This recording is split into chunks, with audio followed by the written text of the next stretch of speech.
Hello YouTube and welcome to Turmoil in the Toybox. I'm your host Aaron Hauser, and today we'll be reviewing the NECA Special Edition box set of the Teenage Mutant Ninja Turtles.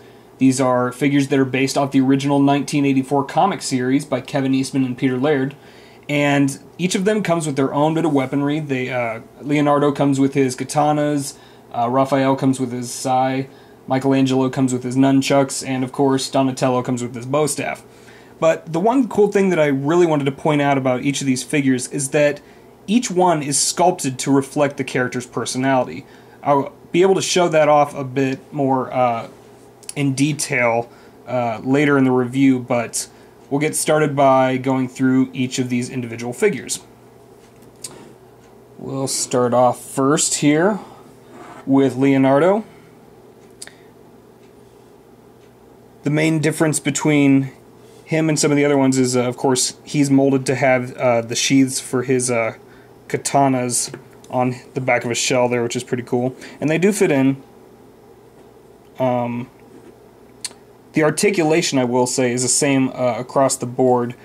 They have articulation in their ankles, sort of a double-jointed kneecap, which we've seen in some of NECA's Street Fighter figures.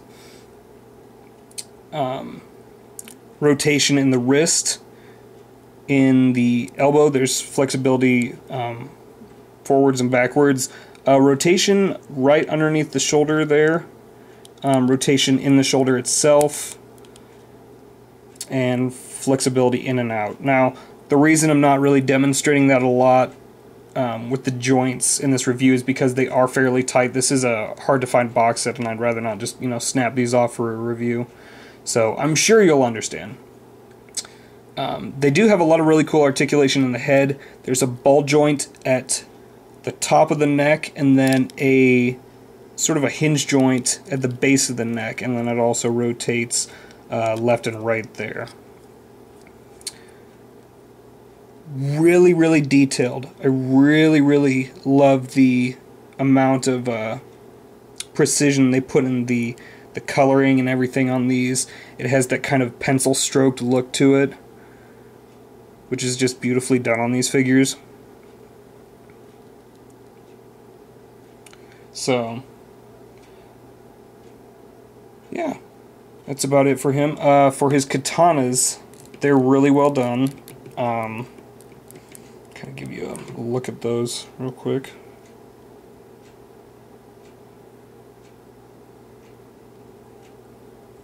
And one of the things that I really did like about these figures that I will note is that the hands they're this sort of rubbery thick plastic, so you can it's a little easier to get the weapons back in the hands. You don't have to really struggle that hard to get them to hold them correctly. So yeah.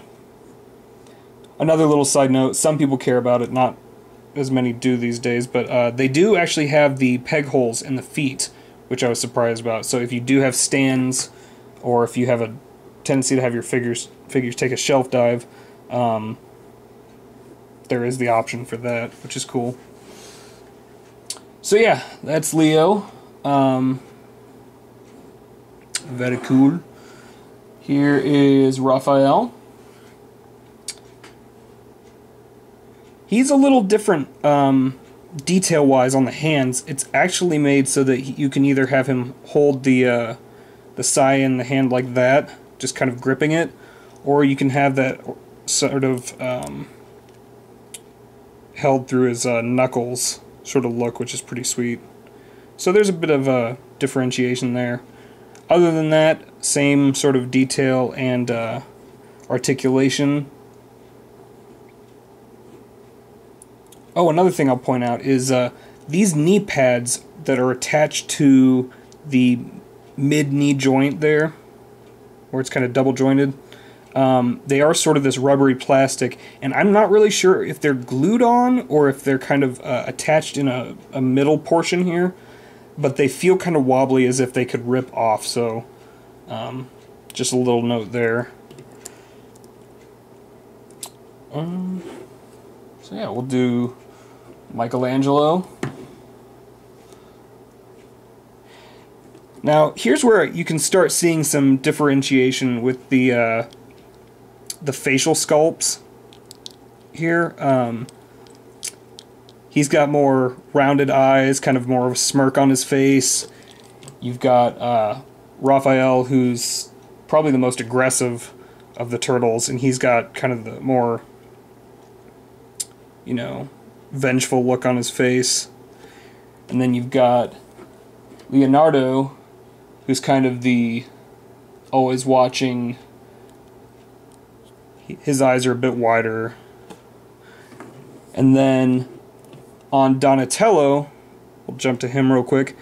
He's got his mouth closed. He likes to think. He likes to kind of observe and think about situations before he goes lunging out. So I thought it was kind of cool that they went into that sort of detail with these characters to make them kind of reflect personality-wise on each of the faces. And if you're not really looking for it, it's not going to be that big of a deal, but I just thought that was kind of a cool addition. So, anyways, back to Michelangelo. Sorry, that was kind of random. He comes with his nunchucks. These are actually little metal chains attaching each of the portions, so that looks pretty cool. Same articulation. Same great detailing. Oh, see if we can get that to focus a little better. Not so much. Oh, I didn't go into the hip articulation. This is actually pretty cool. It can flex inwards, outwards, forward, backward. The front shell piece is actually that rubbery sort of plastic too, so there is flexibility to hold the leg forward. It's not going to crack it too much. It also rotates. Like I said, these are kind of tight, so you'll have to apologize if it doesn't go right away. But there's also rotation right underneath the hip joint there, which is pretty cool. So there's, you know, added flexibility there, which is neat. And then last but not least, go back to Donatello. The bow staff is actually pretty cool on this. Really well done. It's got that kind of wrapped look in the middle there. Get a look at the facial sculpt.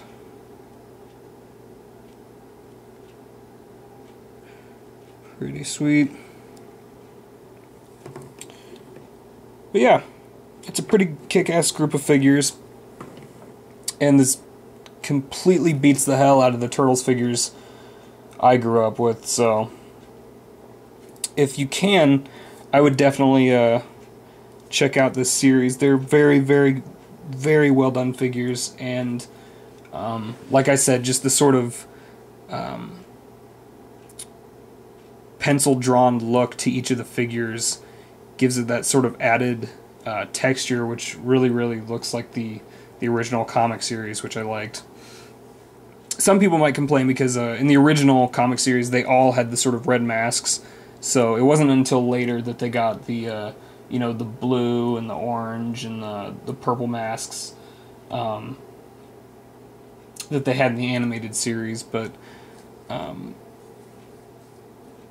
they're very, very well done figures. The only downside is these are really hard to find these days, and this set can go anywhere from, oh shit, I've seen it go from like $75 to about $200. I ended up getting this one for about $130. I went for the box set, not the individual tube packaged turtle figures, because I had heard a rumor that some of the tube packaged ones were just kind of knockoff versions that were made in China, just with the original molds, but that they were pretty frail. So I don't know, that's just what I had heard, but I went ahead and just got the box set for these guys. So, but yeah, incredible figures. So if you have any questions, just let me know. Leave your questions in the comments below, and check out some of my other reviews. Thanks for watching.